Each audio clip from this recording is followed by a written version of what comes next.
Ayan po, o, tingnan nyo po. Ito yung isa sa nagustuhan ko kasi talagang magandang gamitin ito sa Okay, sa ibang mga lugar tinatapon lang po yan, pero pwede nyo po siyang pakinabangan. Try natin. Yeah, po.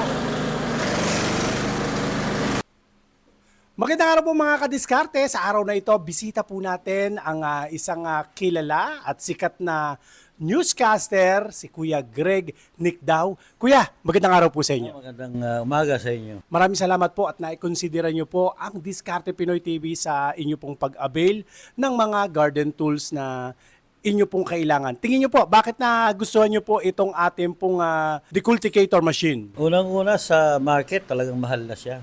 Maabot siya ng almost mga 200,000. Eh dito sa inyo napakamura eh. Saka isa na rin halos yung ano niya separator niya. So nahihiwalay na yung kwerdas, yung powder saka doon sa fiber.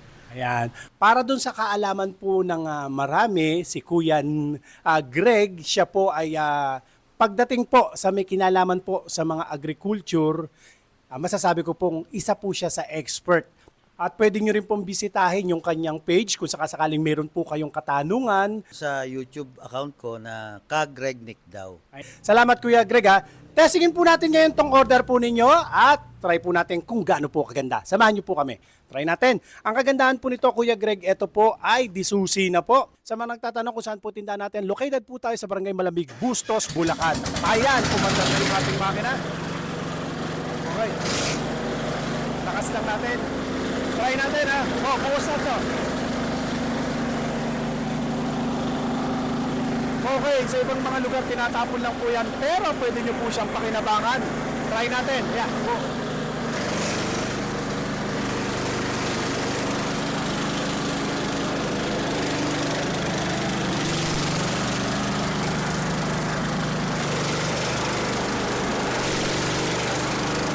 Ayun.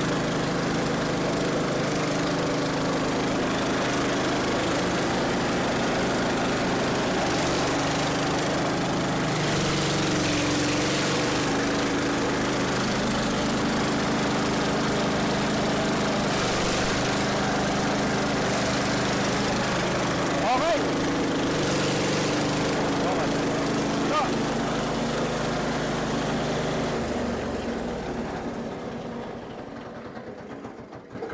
Ayan po, o, tingnan nyo po. Ito yung isa sa nagustuhan ko kasi talagang magandang gamitin ito sa ating hydroponics.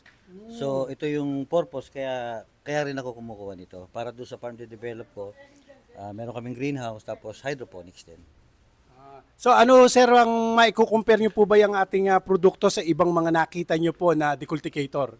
Oo, kaya nga napuntahan ko rito kasi kakaiba eh. Saka mura. Mura sa presyo niya. Salamat po sir ha, salamat po. At pakita po natin to.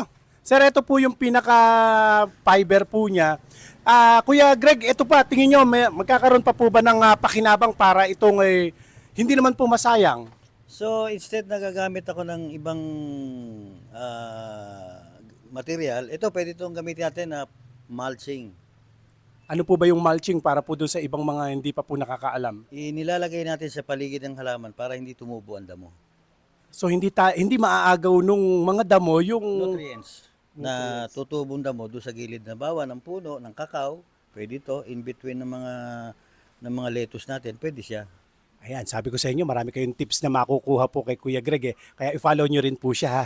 Kuya Greg, maraming salamat po sa inyo. At isa po sa kinuha niya, pelletizer machine. Ito po yung kanyang pelletizer machine. Try po natin. Ang kagandahan po nito mga kadiskarte, 100% copper wire po siya. Paki-try nga natin, 5 horsepower po ang ating pong makina.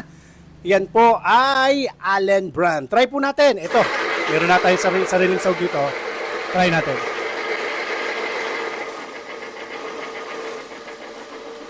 Ayan, lahat na natin. Tingnan natin yung lumabas. Ito na po yan. Oh.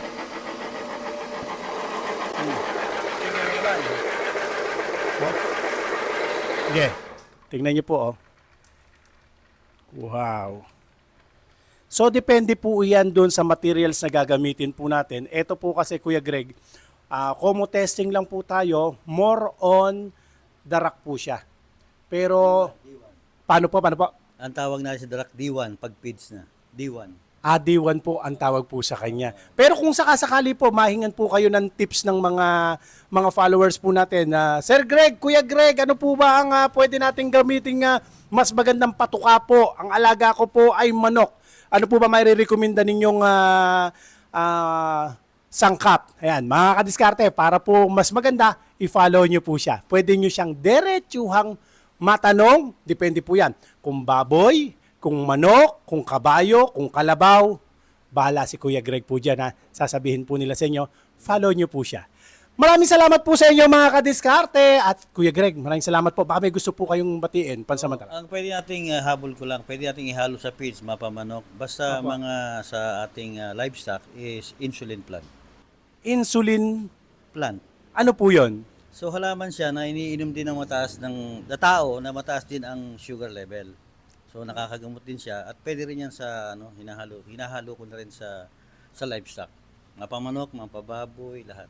Sa kaalaman po ng iba, napakarami rin po niyang mga alagang mga hayop si Kuya Greg. Kaya pagdating po dyan, hindi nyo mapag-iiwanan at pagdating sa mga information at technology, kay Kuya Greg po tayo. Ayan po sana po, marami po tayong matututunan sa kanya. Follow nyo po siya. Maraming salamat po, Kuya Greg. Thank you po. Thank you. Sa mga nagtatanong nga pala kung magkano po ang presyo po nito 32,000 lang po yan. Yan po ay electric pelletizer machine. Hindi po kasi uso dito ang PM Send or check your inbox. Gusto ko po maging tapat po sa inyo. Kaya dito, pag nagtitinda po tayo, sinasabi ko ang presyo para makapag-canvas kayo. Dito nga po, kaya nakarating po rito si Kuya Greg kasi po kinambas na po nila yan. Mga kadiskarte, napakalayo daw po ng diferensya. Lalo na yung ating decultivator, yung blade po natin, hindi basta-basta pupuro yan kasi hindi basta-basta bakal po ang ginagamit po namin dyan.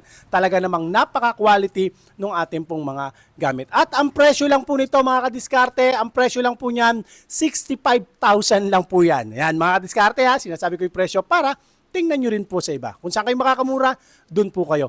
Maraming salamat po sa inyo mga kadiskarte at ingatan nawa po kayong palagi ng Panginoon. God bless po. Pakishare nyo po yung ating video sa mga kamag-anak o sa mga kakilala po ninyo.